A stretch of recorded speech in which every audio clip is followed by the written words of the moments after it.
Magandang araw mga ka-crayfish. Paano nagmo-molt ang crayfish? 1. Pre-molt preparation. Kumukupas ang kulay, mabagal kumilos, madalas nagtatago, bumababa ang gana.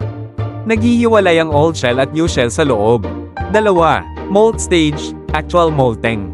Hihiga o tatagilid ang crayfish. Babuka ang shell sa likod. Ay slide palabas ang buong katawan hanggang maiwan ang empty shell.